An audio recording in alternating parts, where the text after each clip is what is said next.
السلام علیکم ناظرین، آج اذان ٹی وی کے اس پروگرام میں ہم جادو، عملیات اور جنات کے موضوع کے اوپر کچھ سوال و جواب کریں گے اپنے گیسٹ سے۔ اور یہ موضوع ہم نے اس لیے چنا ہے کہ اس فیلڈ کو، اس علم کو بہت ایکسپلائٹ کیا گیا ہے، جس کی وجہ سے لوگ جو ہیں شرک کے اندر مبتلا ہو جاتے ہیں۔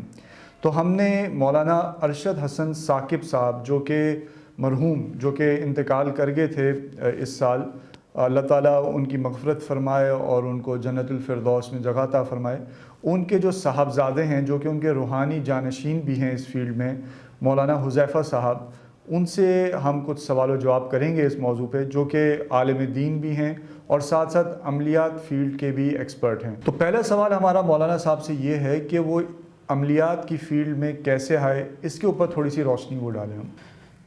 بسم اللہ الرحمن الرحیم۔ سب سے پہلے تو میں اذان ٹی وی کا شکر گزار ہوں کہ انہوں نے مجھے بات کرنے کا موقع دیا۔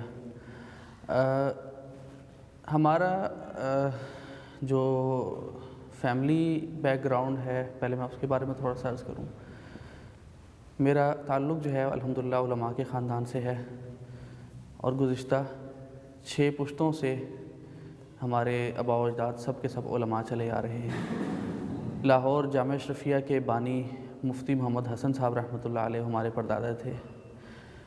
اور جہاں تک رہا یہ سوال کہ اس شعبے میں آنے کی کیا وجہ بنی اور کیسے آئے، کیوں آئے، تو میں عرض کرتا چلوں کہ یہ شعبہ جو ہے یہ میرے والد صاحب حضرت علامہ ارشد حسن ثاقب صاحب رحمۃ اللہ علیہ نے شروع کیا 1986 میں۔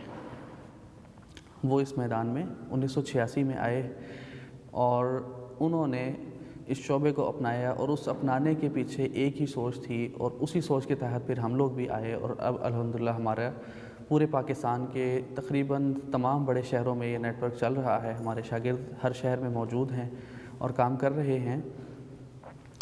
اور سوچ اس کے پیچھے وجہ تھی وہ ایک ہی تھی، وہ یہ کہ عوام الناس کو صحیح العقیدہ لوگوں کی طرف لایا جائے، ان کو بدعقیدہ لوگوں سے بچایا جائے، تاکہ لوگوں کا ایمان بھی محفوظ رہے، ان کا مال بھی محفوظ رہے، اور ہماری ماؤں بہنوں بیٹیوں کی عزتیں بھی محفوظ رہیں۔ کیونکہ آج کے اس دور میں اس شعبے کے اندر یہ تینوں چیزیں برابری کی سطح پر لٹ رہی ہیں۔ عقائد بھی برباد ہو رہے ہیں، مال بھی برباد ہو رہا ہے، اور سب سے بڑھ کر عورتوں کی عزتیں جو ہیں وہ پامال ہو رہی ہیں۔ تو ہمارا جو آنے کا جو مقصد تھا وہ اصل یہ تھا۔ ادھر میں مولانا صاحب سے یہ پوچھنا چاہوں گا کہ وہ کیا سمجھتے ہیں کہ یہ جو عملیات کی فیلڈ ہے اس کے اوپر کن لوگوں نے پاکستان میں ناجائز قبضہ کیا ہوا ہے، یعنی وہ اس کو غلط استعمال کر رہے ہیں، غلط ایکسپلائٹ کر رہے ہیں لوگوں کو۔ دیکھیں، اصل بات یہ ہے کہ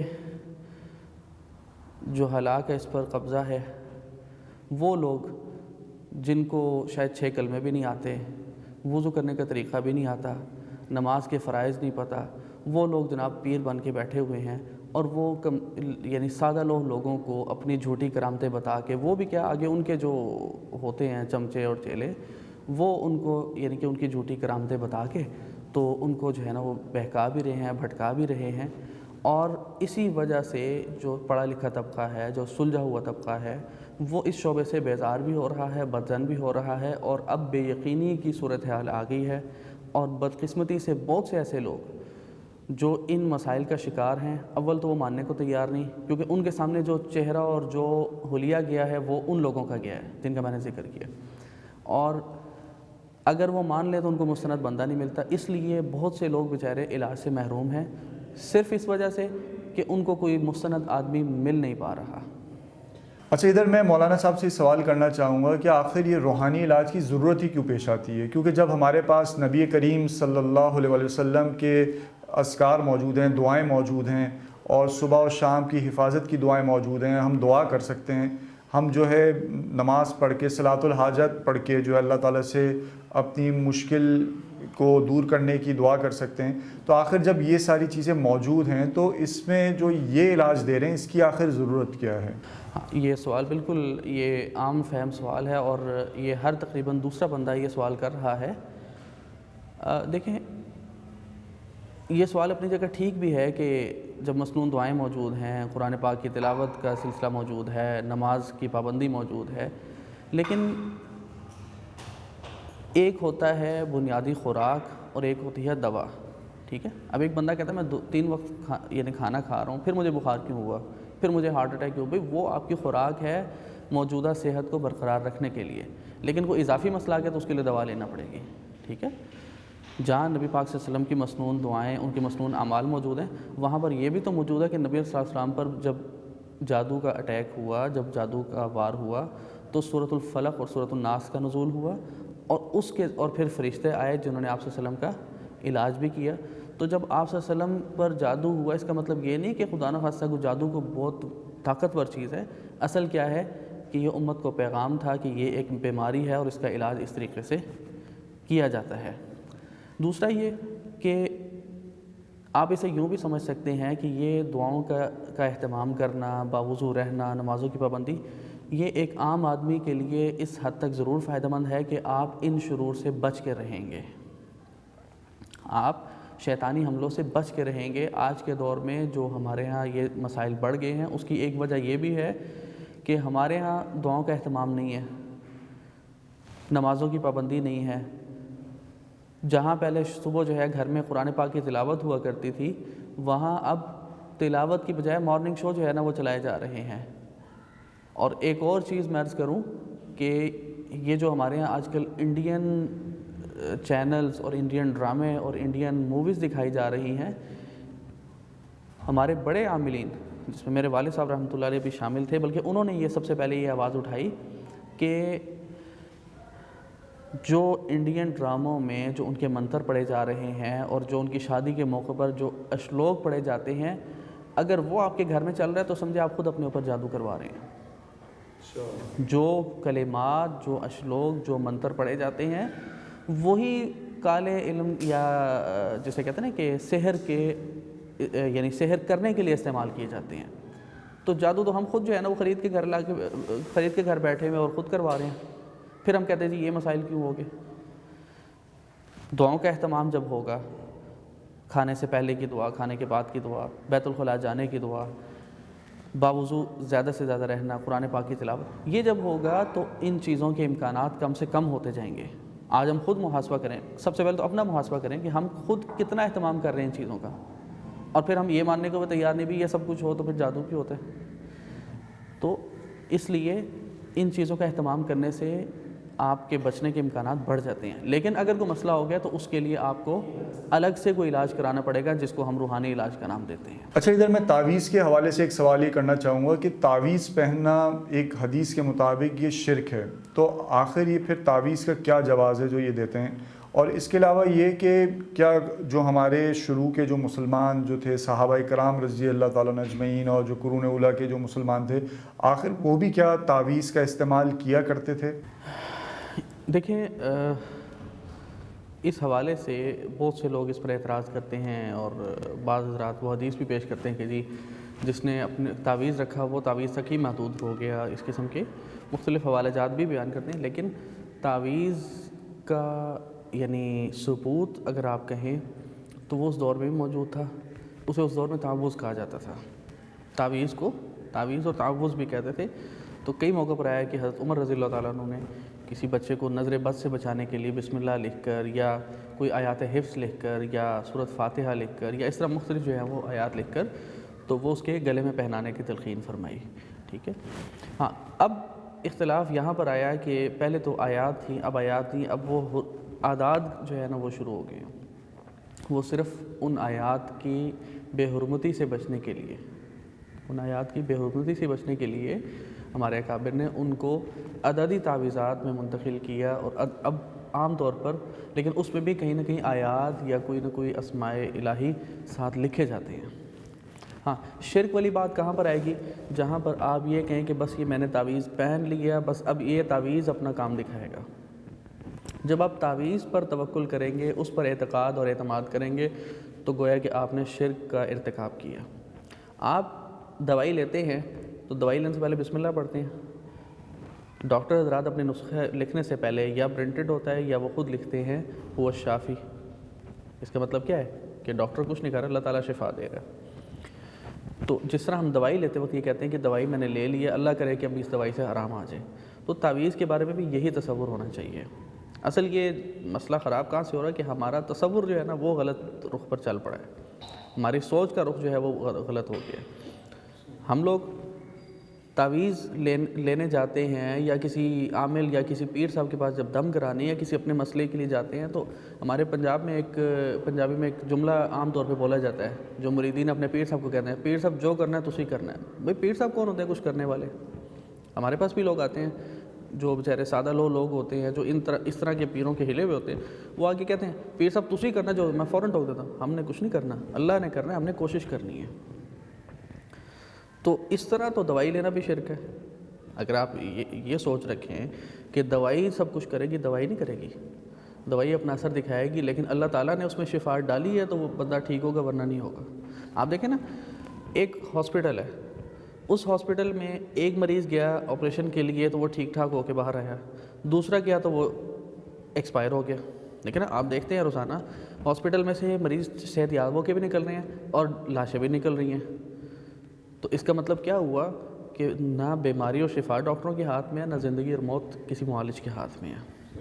ٹھیک ہے، تو یہی جو ہم اعتقاد دوائی کے بارے میں رکھتے ہیں، حکیمی یا ڈاکٹری دوائی کے، وہی تعویذ کے بارے میں رکھنا چاہیے، اس سے زیادہ کچھ نہیں ہے. میرا اگلا سوال مولانا صاحب سے یہ ہے کہ جیسے کہ مختلف معالج ہوتے ہیں، جیسے ڈاکٹر ہے، حکیم ہے، ہومیوپیتھ ڈاکٹر ہے، وہ جو دوا دیتے ہیں اپنے پیشنٹ کو، تو اس کے پیچھے ظاہری بات ہے ایک ریسرچ ہے، ایک لاجک ہے کہ وہ کیوں دے رہے ہیں، اور جسم کے اندر کوئی چیز کی کمی ہو گئی ہے تو اس کو پورا کرنے کے لیے وہ دوا دے رہے ہیں. تو میں ادھر یہ سمجھنا چاہوں گا کہ یہ جو آپ تعویذ لکھ کے دیتے ہیں یا تو وہ کیسے ایک شخص کے جسم کے اوپر اثر انداز ہوتا ہے؟ تو اس کے پیچھے کیا سائنس یا لاجک ہے جو آپ اگر بتا سکیں اس کے حوالے سے کچھ؟ اگر ہم یہ سوچ سکتے ہیں کہ ایک دوائی جو سائنسدانوں نے اپنے تجربات کی روشنی میں تیار کی کہ اس دوائی کے اندر فلاں فارمولہ استعمال کیا ہے جو جسم کے فلاں حصے کے مزاج کے عین مطابق ہے، اور وہ اس حصے کو جا کے یہ اثر پہنچائے گا، اور وہ حصہ جو ہے نا وہ خرابی سے صحت یابی کی طرف آ جائے گا، بیماری سے صحت یابی کی طرف آ جائے گا. تو یہ ہمارا اعتقاد کیوں نہیں ہے کہ اللہ تعالیٰ کے کلام کی کوئی آیت، اللہ تعالیٰ کے قرآن پاک کی کوئی آیت لکھنے کے بعد اس کو پانی میں حل کر کے پینے سے یا گلے میں پہننے سے اس کی برکت سے ہم ٹھیک ہو سکتے ہیں؟ برکت تو ہوگی نا. اگر دوائی میں شفا یا دوائی کے اثر میں کے ذریعے شفا کی ہم امید رکھ سکتے ہیں اللہ تعالیٰ سے، تو اللہ تعالیٰ کے پاک کلام کو گلے میں پہننے سے یا اس کو پانی میں ڈال کے پی لینے سے شفا کی امید کیوں نہیں رکھتے؟ ٹھیک ہے، یہ تو بڑی ایک واضح سی بات ہے نا. اچھا، یہ جو ہمارے یہاں علاج کے لیے تعویذ دیے جائیں، جو چیزیں دی جاتی ہیں، تو یہ کیا تجربات کی بعد صدیوں سے چلتا ہوا آ رہا ہے، اس کے اوپر یہ ہے یا کس طریقے سے؟ ہاں دیکھیں، مختلف تعویذات ہیں، مختلف اعمال ہیں، مختلف دم کے طریقے ہیں. اس میں تقریباً سب کے سب جو ہے وہ مجرب ہوتے ہیں، اور وہ ہمارے اکابر سے، ہمارے اسلاف سے، یعنی وہ اکابر جنہوں نے تفاسیر لکھی، جو محدثین ہیں، یہ تعویذات یا دم کے بہت سارے طریقے بھی انہی کے یعنی کہ تیار کردہ ہیں یا ان کے مجرب شدہ ہیں. ٹھیک ہے، یہ اس کے لیے کوئی الگ حضرات نہیں تھے، کوئی الگ کیٹیگری تھی، انہی اکابر نے ہی ہمیں جو ہے نا وہ راہ دکھائی. آپ کچھ نام بتائیں گے جیسے کون بڑے؟ اس میں حضرت تھانوی رحمۃ اللہ علیہ موجود ہیں، حضرت شاہ ولی اللہ محدث دہلوی رحمۃ اللہ علیہ، شیخ عبد القادر جیلانی رحمۃ اللہ علیہ، امام قرطبی رحمۃ اللہ علیہ، امام احمد بن حنبل رحمۃ اللہ علیہ. مطلب جو اس وقت میرے ذہن میں آ رہے ہیں یہ وہ نام ہیں جن کو عوام الناس جن کے نام سے واقف ہے. ٹھیک ہے، تو انہی اکابر کے مجربات ہیں جن پر ہم چل رہے ہیں. بعض آیات اپنے مفہوم کی وجہ سے، کہ ایک آیت ہے اس میں یعنی کہ اس کا مفہوم اس قسم کا ہے کہ ہم کہتے ہیں اس آیت کا مفہوم اس قسم کا ہے، تو اس میں اللہ تعالیٰ نے یہ شفا بھی یعنی یہ تاثیر بھی رکھی ہوگی. اور بعض آیات یا بعض اعمال جو ہیں وہ حدیث سے منقول ہیں. ٹھیک ہے، جس طرح منزل ہے، آپ صلی اللہ علیہ وسلم نے صحابہ کو تلقین فرمائی، قرآن پاک کی یہ 33 آیات پڑھنے کی تلقین فرمائی، تو وہ تو سیدھا سے اس میں تو کوئی سوال کرنے کی گنجائش ہی نہیں رہ جاتی کہ وہ تو حدیث سے یعنی کہ ثابت ہے. باقی جو چیزیں ہیں وہ 100% ہمارے اکابر کی ہی تجربہ شدہ ہیں، اور انہی کی ہی ترتیب پر ہم جو ہے نا وہ چلا رہے ہیں. اور بلکہ ہماری جتنی بھی کتب ہیں، خاص کر ہماری اپنی جو کتاب ہے جامع الوظائف، ارشاد العاملین وغیرہ، اس میں جہاں ہم نے عمل دیا ہے تو اس میں ساتھ حوالہ بھی دے کہ یہ فلاں بزرگ کا تجربہ شدہ عمل ہے، فلاں بزرگ نے اس عمل کے بارے میں یہ لکھا ہے. ٹھیک ہے، تاکہ پڑھنے والے کو تسلی ہو کہ یہ کوئی ہوائی بات نہیں ہے یا یہ کوئی اپنا ذاتی اجتہاد نہیں ہے، یہ اکابر کی ترتیب ہے۔ اچھا، ہم نے یہ دیکھا ہے کہ جب کوئی شخص کسی روحانی علاج کی غرض سے کسی عامل کے پاس جاتے ہیں تو وہ اس کا نام، اس کی والدہ کا نام پوچھتے ہیں اور پھر اس کے بعد بتاتے ہیں کہ آخر ان کو کوئی مرض ہے یا نہیں ہے، یعنی اگر کچھ نہیں ہے تو وہ یہ بھی بتا دیتے ہیں، اور اگر ان کو کوئی جادو ہے یا کسی نے کیا ہوا ہے یا سحر ہے یا کوئی نظر بد ہے، تو اس طرح کی جو بھی چیز ہوتی ہے جو تشخیص کرتے ہیں وہ بتاتے ہیں۔ تو میرا ایک تو سوال یہ کہ آخر یہ کیسے آپ نام جو پوچھتے ہیں پھر اس کے بعد کیا کرتے ہیں کہ آپ پھر اس بتانے کے قابل ہوتے ہیں کہ بھئی ان کے ساتھ یہ مسئلہ ہے، اور یہ اس کے اوپر تھوڑا سا آپ بتائیے گا۔ یہ جو حساب کرنا ہے، اسے اصل لفظ جو ہے جو عاملین کے ہاں، جو مستند عاملین کے ہاں لفظ استعمال ہو، اسے تشخیص کہتے ہیں، جسے آپ انگلش میں ڈائگنوزس کہتے ہیں، ٹھیک ہے نا، بیماری کو ڈائگنوز کرنا۔ تو اس کے مختلف طریقے ہیں۔ بعض حضرات جو ہیں وہ استعمال شدہ قمیص منگواتے ہیں مریض کی، بعض جو ہیں وہ بازو پر پیمائش کرتے ہیں، بعض لوگ جو ہے وہ نام اور والدہ کے نام سے کرتے ہیں، بعض جو ہیں وہ نام کے اعداد سے کرتے ہیں، ہر بندے کا اپنا تجربہ ہے۔ تو اس میں یہ ایک چیز میں پہلے واضح کر دوں کہ یہ ساری چیزیں ظنی ہیں، ایک غالب گمان کی حد تک ہوتا ہے کہ میرا غالب گمان ہے کہ اس کو یہ مسئلہ ہے، ٹھیک ہے، لیکن چونکہ ہم نے اب اعتماد بھی کرنا ہے اور وہ غالب گمان اکثر جو ہے وہ مطلب ٹھیک ہی ہوتا ہے۔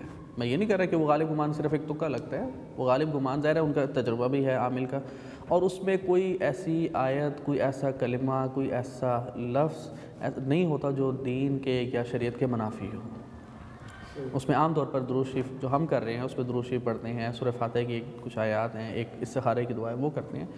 تو اب وہ بعض عاملین جو ہے نا وہ ان کا ہے کہ جی ہم پڑھیں گے تو اگر جادو ہوگا یا جنات ہوں گے تو چہرہ رائٹ سائڈ پہ مڑ جائے گا، اگر نظر ہوگی تو لیفٹ سائڈ پہ مڑ جائے گا، اور پھر اس میں سب سے بڑی چیز یہ ہے کہ تصور کی پختگی اور مدد اللہ تعالیٰ سے مانگنی ہے۔ یہ بھی ذہن میں رکھیں، جو آپ یہ کر رہے ہیں، ہم بھی جب تشخیص کرتے ہیں تو ہم اللہ تعالیٰ سے دعا کرتے ہیں، یا اللہ میری رہنمائی فرما، اپنے موکلات کو یا ان پہ نہ جائیں۔ بعض لوگ کہتے ہیں جی ہم اپنے موکلات سے کرتے ہیں، بھئی موکلات کے پیچھے چلیں گے پھر تو آپ شرک کے راستے پہ چل پڑے نا، پھر ایسا صاحب کا جو اعتقاد اور وہ اعتماد ہے وہ تو ان پر چلا جائے گا۔ ہاں، مدد اللہ تعالیٰ سے مانگنی ہے کہ اللہ یہ میں اس مریض کو چیک کر رہا ہوں، یہ عمل میں نے کیا ہے، یا اللہ میری رہنمائی فرما۔ اچھا، آپ نے ادھر یہ فرمایا کہ چہرہ رائٹ سائڈ پہ ہو جائے گا، تو یہ کیا طبیب کا ہوگا یا تو پیشنٹ کا ہو جائے گا؟ اس کی تھوڑی وضاحت فرما دیں۔ مطلب اس میں مختلف طریقے ہیں، ایک میں نے عرض کیا نا، اب قمیص کا میں آپ کو تھوڑا سا بتا دیتا ہوں۔ اب قمیص میں یہ ہوتا ہے کہ جی اگر جادو ہے تو قمیص کا سائز جو ہے نا وہ 2-3 سوتر یا آدھا انچ بڑھ جائے گا، اگر جنات ہے تو گھٹ جائے گا، اور یہ آن گراؤنڈ ہوتا ہے، یعنی یہ کوئی ایسی نہیں ہے کہ جی آپ قمیص دے کے چلے گئے اور میں کل آپ آئیں تو میں کہوں جی وہ قمیص بڑھ گئی تھی، آپ کے سامنے ہوگا سب کچھ، یہ آن گراؤنڈ ہوتا ہے، کوئی ہوائی بات نہیں ہے۔ تو یہ تشخیص ظاہر ہے، اب دیکھیں نا، ہم حکیم صاحب کے پاس جاتے ہیں، حکیم صاحب ہماری نبض پکڑتے ہیں، نہ ہمیں کچھ محسوس ہوا نہ کسی اور کو، لیکن حکیم صاحب اس نبض کے اندر جو مطلب وہ ہماری رگیں چل رہی ہیں، پھڑک رہی ہیں، گردش ہو رہی ہے خون کی، یا جو بھی ان کے اتار چڑھاؤ سے بتاتے ہیں کہ جناب آپ کو فلاں مسئلہ ہے، ٹھیک ہے۔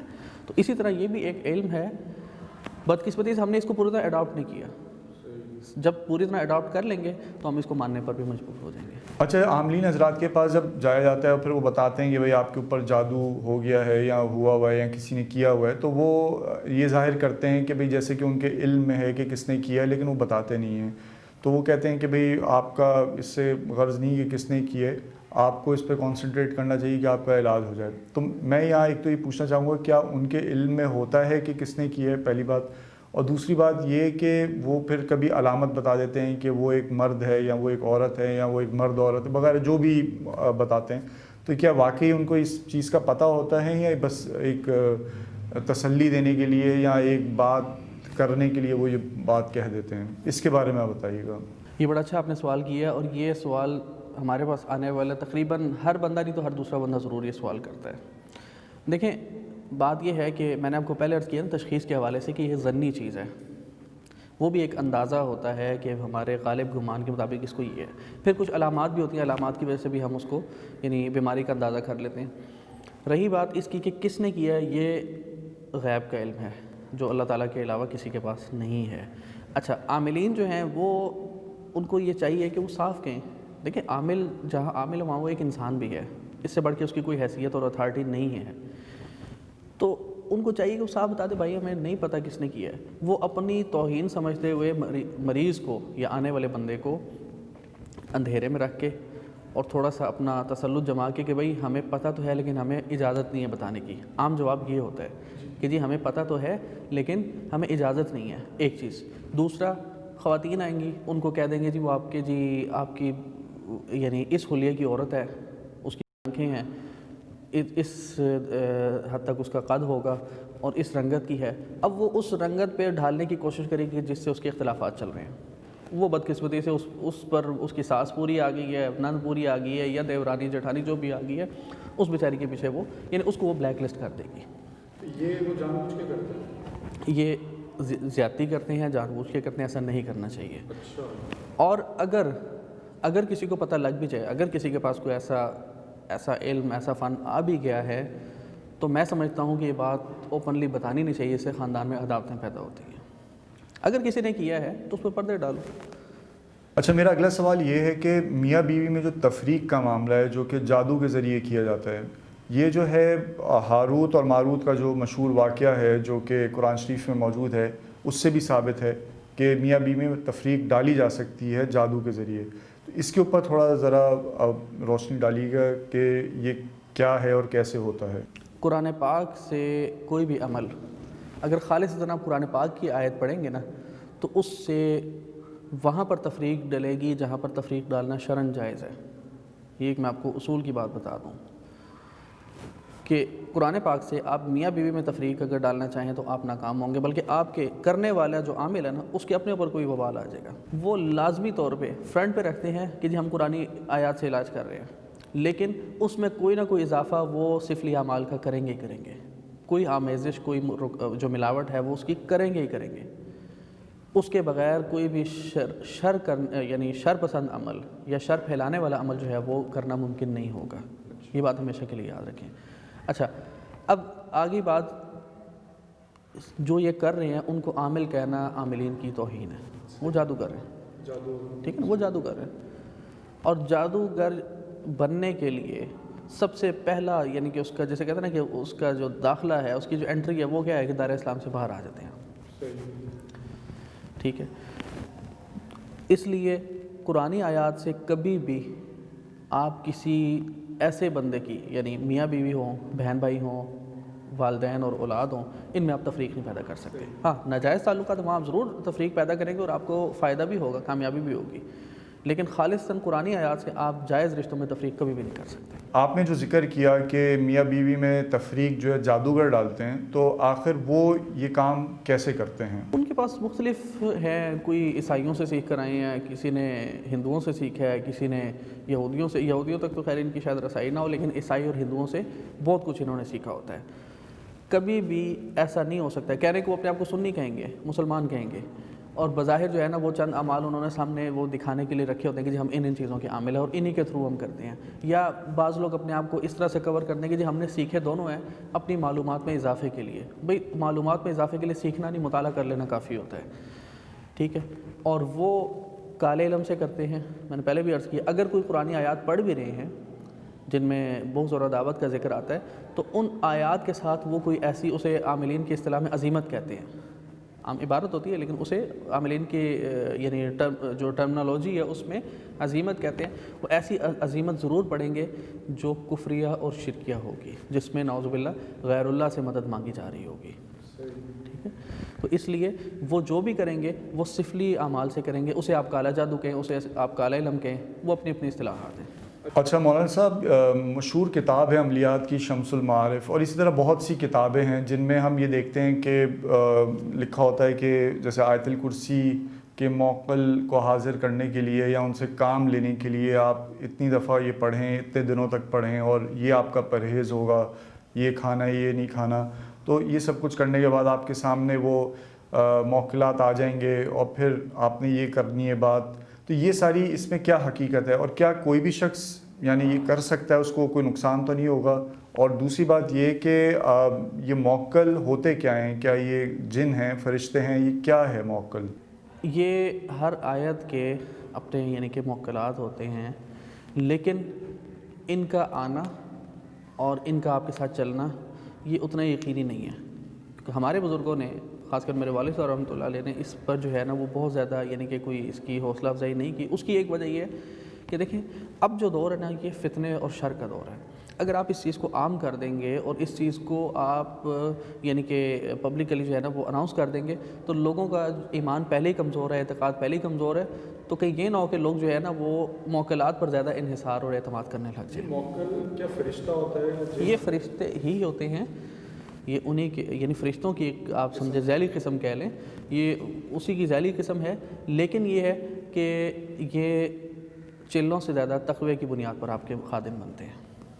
جو کہتے ہیں نا تسخیر کرنا اور ان کو مسخر کرنا، یہ چلہ کشی سے زیادہ انسان کے تقوی کی بنیاد پر یا اس کی برکت سے جو ہے وہ آپ کے تابع ہوں گے۔ چلہ کشی سے اتنے آپ کے تابع نہیں ہوں گے، بلکہ میں اسے یوں کہوں گا کہ وہ لوگ کہتے ہیں نا کہ جی میں نے حمزات قابو کیا ہوا ہے، میں نے موکلات قابو کیے ہیں۔ آپ موکلات قابو نہیں کریں گے، وہ آپ کو قابو کر لیں گے، وہ آپ کی ایک بات مانیں گے، آپ سے اپنی 6 باتیں منوائیں گے۔ اس موکلات یا حمزات یا اس قسم کی جو بھی مخلوقات ہیں، تو موکلات جو ہیں وہ تو ایک پازیٹیو مخلوق ہے، پازیٹیو مخلوق وہ آپ سے کیا ناجائز کام نہیں ناجائز نہیں، وہ دیکھیں بات سنیں، پازیٹیو مخلوق ہے لیکن وہ آپ کے تبھی تابع ہوں گے جب آپ کے تقوی کا بھی ایک معیار ہوگا۔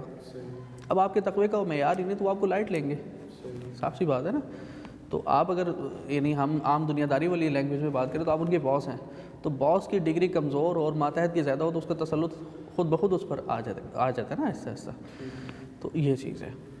اچھا مفتی صاحب، ہم نے دیکھا ہے انٹرنیٹ پہ بھی ویڈیوز موجود ہیں کہ ایک شخص ایک پیشنٹ ہوتا ہے اور اس کے اندر کوئی جن آیا ہوا ہوتا ہے اور وہ جن اس کی زبان سے گفتگو کر رہا ہوتا ہے، سامنے معالج بیٹھ کے علاج کر رہا ہوتا ہے، تو یہ جو جن کا قبضہ کرنا ہوتا ہے کسی باڈی کے اوپر اس انداز سے، تو اس کی کیا حقیقت ہے اور اس کے بارے میں آپ کیا کہیں گے؟ ایک چیز میں عرض کروں کہ جن ضروری نہیں کہ پورے جسم کے اندر ہوتے ہیں، بعضوں کے معدے کے اندر، اعصاب کے اندر جنات آتے ہیں، لیکن جنات جو اصل آتے ہیں اور جو آپ جس طرح آپ نے کہا نا کہ آگے بات کرتے ہیں، اصل وہ جو کنٹرول کرتے ہیں وہ انسان کے دماغ کو کرتے ہیں۔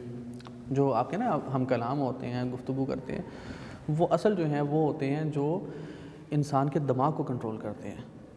اس دوران جنات کی آپ سے جو بھی بات چیت ہوئی ہے، فرض کریں ایک بندہ سامنے بیٹھا ہوا ہے، اس کا نام کچھ بھی ہے، احمد اس کا نام ہے، لیکن اس پر جب جنات آئے ہیں تو ان کا جو اپنا نام ہے وہ بولیں گے، وہ اپنے نام سے آپ سے گفتگو کریں گے، 2 منٹ 4 منٹ 6 منٹ وہ گفتگو کریں گے، اس کے بعد آپ انہیں جلاتے ہیں، انہیں بھگاتے ہیں، جو بھی کرتے ہیں وہ چلے گئے، یعنی وہ حاضری کا دورانیہ ختم ہو گیا۔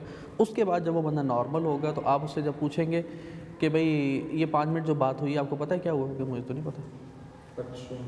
تو یہ اس کا مطلب کیا ہوا کہ اس ٹائم اس کی میموری کچھ دیر کے لیے آف ہو گئی تھی اور جنات جو ہے نا وہ اس پر قابض ہو کے اپنی گفتگو کر رہے تھے۔ اچھا مولانا صاحب، آپ جس مقام پہ ہیں اور آپ عملیات کے حوالے سے جو کام کر رہے ہیں اور علاج کر رہے ہیں، تو یقیناً آپ نے بہت سے چلے کیے ہوں گے مختلف صورتوں کے، آیتوں کے، تو آپ کے اس جد و جہد کے دوران کبھی آپ کے سامنے کوئی ایسی مخلوق آئی یا کوئی ایسی آپ کے ساتھ کوئی کیفیت پیدا ہوئی کہ کوئی اور یعنی انسان کے علاوہ کوئی مخلوق آئی آپ کے سامنے جو آپ ناظرین کے ساتھ شیئر کرنا چاہیں جس کے حوالے سے؟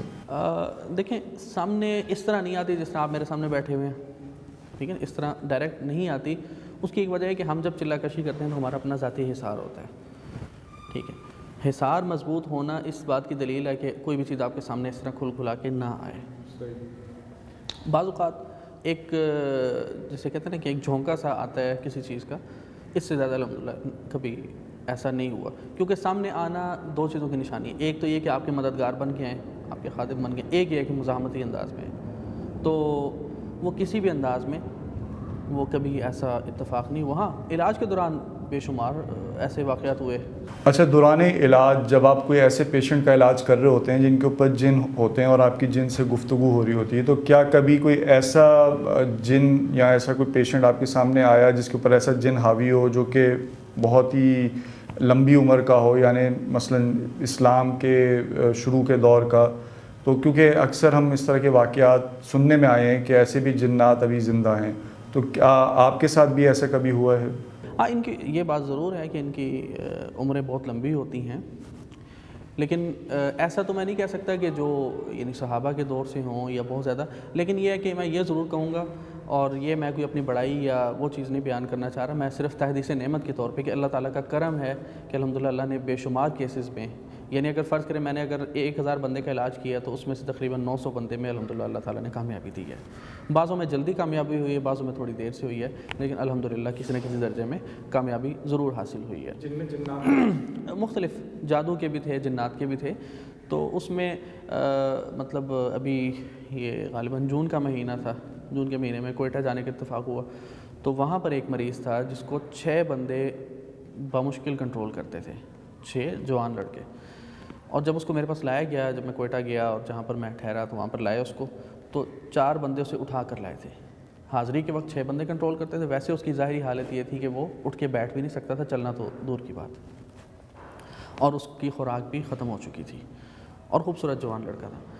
تو 2 دن بھرپور محنت کی، کیونکہ دیکھیں کوئی بھی کام ہے، میں ایک بات کہتا ہوں کہ خیر کا کام ہے یا شر کا کام ہے، محنت کے بغیر نہیں ہوتا۔ تو الحمدللہ 2 دن کی محنت سے یہ ہوا کہ وہ چلنے پھرنے کے بھی قابل ہوا، اور دوسرا یہ کہ وہ کھانے پینے بھی شروع ہو گیا۔ تو یہ ایک اللہ تعالیٰ نے بڑا، یعنی جو ابھی حالیہ دنوں میں ایک جو کارگزاری ہے وہ میں آپ کے سامنے رکھ رہا ہوں۔ تو اس طرح کے الحمدللہ بے شمار واقعات ہیں، مطلب اگر وہ سنانے بیٹھے تو میں سمجھتا ہوں کہ اس کے لیے بھی ایک کھلا وقت چاہیے۔ اچھا، عملیات کے اندر ایک اصطلاح استعمال ہوتی ہے کاٹ کرنا، یعنی مریض کی کاٹ کرنا، تو یہ کاٹ کرنا سے کیا مراد ہے اور یہ کاٹ کیسے کی جاتی ہے؟ دیکھیں، مریض کی کاٹ کرنا، مریض کا اتارا کرنا، اس کا صفایا کرنا، یہ سارے یہ اصطلاحات ہیں، یہ مقامی اصطلاحات ہیں۔ بعض علاقوں میں اسے کاٹ کرنا کہتے ہیں، بعضوں میں صفایا کرنا، بعض میں اتارا کرنا، ٹھیک ہے نا، یہ ہر علاقے کی اپنی ایک زبان ہے۔